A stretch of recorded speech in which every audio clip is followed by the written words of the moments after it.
আসসালামু আলাইকুম ভিউয়ার্স। বরাবরের মতন আজকেও আপনাদের মাঝে নতুন একটি ইম্পর্টেন্ট ভিডিও নিয়ে আসলাম। আজকের ভিডিওতে আপনাদেরকে দেখাবো যদি ওভারলক মেশিন যখন আমরা মেশিনটা চালাই তখন আমাদের মেশিনটা উল্টো দিকে চলে।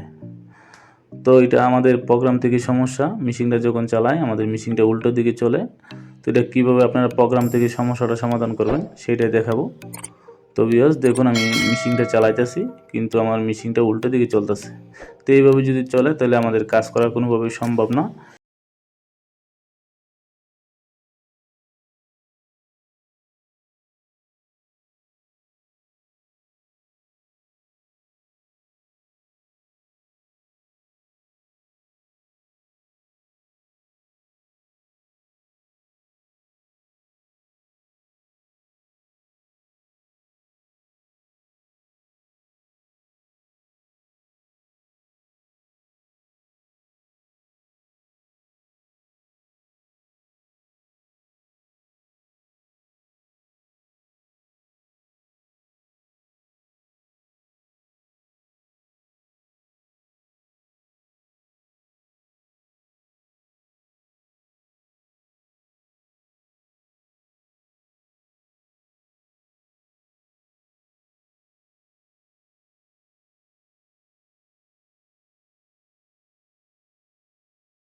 বাটনে চেপ দিয়ে আমরা মেশিনের প্রোগ্রামটা সেভ করে নিলাম।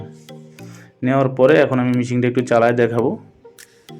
তো দেখুন এখন সঠিকভাবে চলতেছে। তো ভিউয়ার্স, এরকম সমস্যা যদি প্রোগ্রাম থেকে থাকে তাহলে আপনারা এইভাবে সমস্যাটা সমাধান করে নেবেন। তো আমি নেক্সট ভিডিওতে আপনাদেরকে দেখাবো কীভাবে আপনারা feed.cam টাইমিং করবেন। তো আমার চ্যানেলে যারা নতুন আছেন চ্যানেলটা সাবস্ক্রাইব করে রাখবেন নতুন নতুন ভিডিও পেতে। তো ভিউয়ার্স, ভিডিওটা আজকে এই পর্যন্তই। সবাই ভালো থাকবেন। আল্লাহ হাফেজ।